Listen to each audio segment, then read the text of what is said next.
E um outro ponto também, agora falando sobre casamento, né? Acho que a maternidade, ela transforma quase todas as frentes da vida, né? Sim. Pelo que eu vejo, pelo que eu espero. É, como que a maternidade transforma o casamento, assim, no seu ponto de vista? Como que, por exemplo, isso impacta no relacionamento, na comunicação, o que que precisa de, talvez, um alinhamento de expectativa, né? Às vezes, igual a gente comentou lá mais cedo, às vezes os pais falam assim, vamos ter e vamos ver como é que vai ser. Mas você já conversou É, sobre isso? Já parou já. para pensar como é que vai ser quando a gente tiver a nossa rotina, né? Vocês, né, quem estão em casa, assim, como casal, já parou para pensar que talvez o que vocês têm hoje nunca mais vai ser como é? E Hum, tá tudo bem para os exato. dois? Ou só um realmente quer ter, ou os Sim. dois querem? Como é que, né? Enfim. Então, você puder compartilhar para como foi para vocês, né, como casal, claro, dentro do possível, mas como foi para vocês esse rearranjo quando vieram os filhos? E se tiver boas dicas também para os casais que estão pensando em ter Sim. filhos, de boas práticas, né? Como lidar com isso, dentro de relacionamento, dentro de comunicação, dentro de convívio, Sim. de rotina. Eu acho que são coisas para se pensar quando querem Sim. ter crianças, mais de uma criança, né, em casa.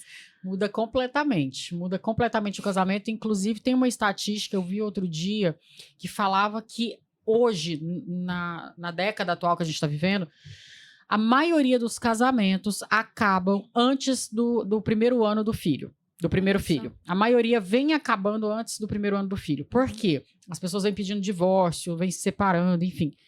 Porque a chegada de um filho transforma e muda muito um casamento. Uhum. Apesar que muita gente acaba, eu não digo romantizando, mas acaba se iludindo, talvez, de certa forma, em pensar, não, vai continuar tudo a mesma. E não vai.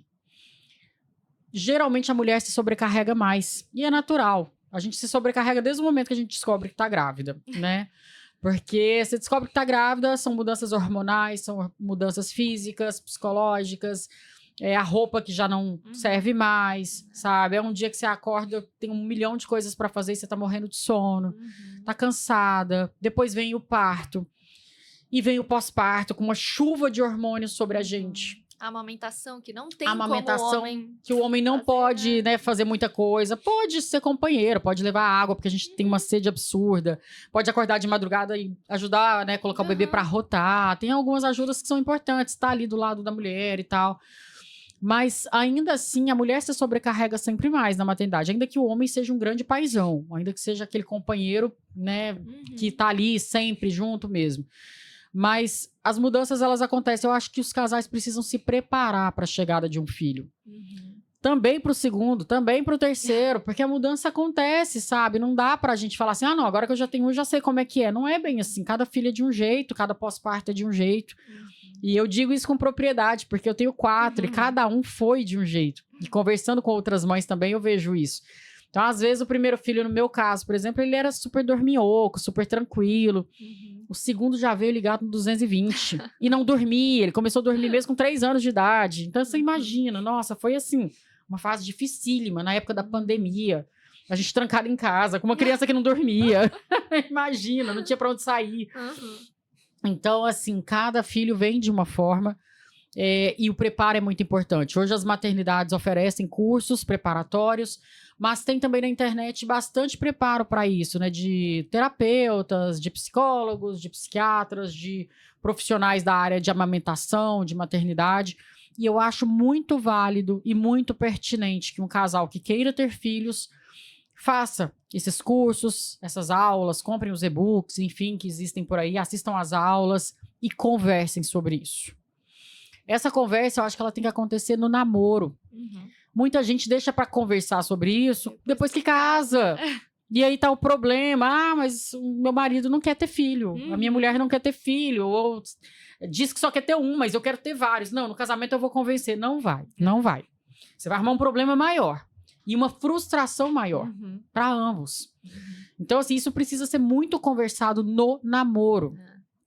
Sentiu que a pessoa não tem ali o mesmo ideal de vida, o mesmo plano de vida que você tem, acabou. Uhum. Namoro foi feito para acabar. Uhum. Ou acabar de vez ou acabar em casamento. Não tem outra via. Ou acaba de vez ou acaba em casamento. Se for para acabar em casamento e se tornarem, de fato, marido e mulher, que estejam muito interligados, sabe? Queremos tal trabalho, queremos morar em tal lugar, queremos ter mais ou menos tantos filhos, muitos, poucos. Tudo precisa estar muito alinhado. A fé, a religião. Ah, mas ele é de uma religião, eu sou de outra, depois a gente dá um jeito. Não, vocês não vão dar um jeito depois. Porque cada um vai ter a sua convicção religiosa. E como é que vocês vão educar esses filhos depois? Cada um com uma convicção, um fala A, o outro fala B, mas na minha fé fala isso, na fé da mamãe, do papai fala... Então, assim, é tudo muito confuso. As pessoas precisam se alinhar, os casais precisam se alinhar no sentido de quero ter filho? Ok, como será a criação dos nossos filhos? Que educação que a gente vai dar? Que educação a gente vai dar? Como vai ser a rotina? Que fé que nós vamos passar para os nossos filhos? Como vai ser o planejamento de moradia? Não é apenas financeiro, exato, mas muita gente pensa só no financeiro.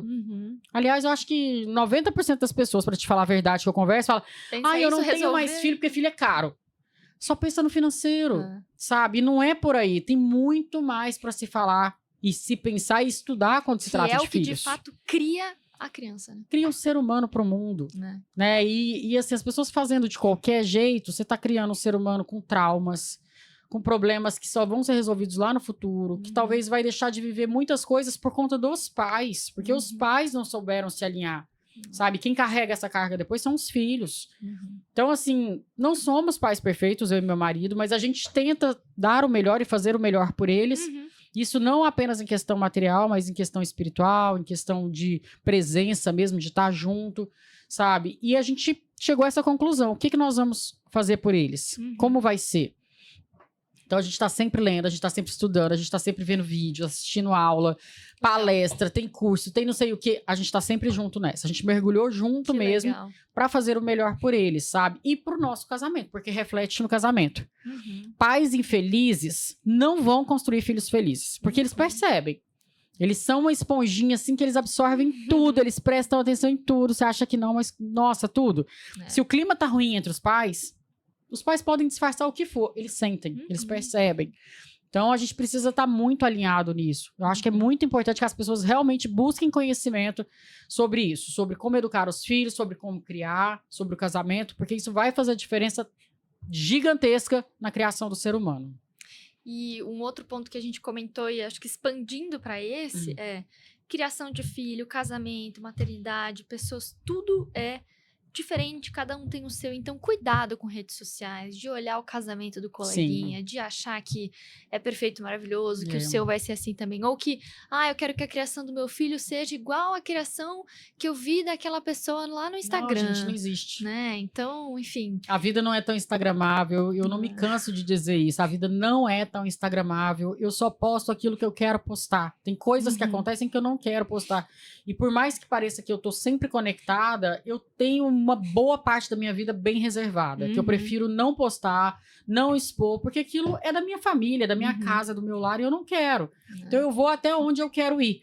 E as pessoas acordam, o que elas fazem? A primeira coisa é pegar o celular e começar a rolar o feed, ver o que está acontecendo e se espelhar nas outras pessoas. Ninguém tem uma vida perfeita, não existe isso. Então vamos voltar para nossa vida real, que é melhor. Exato.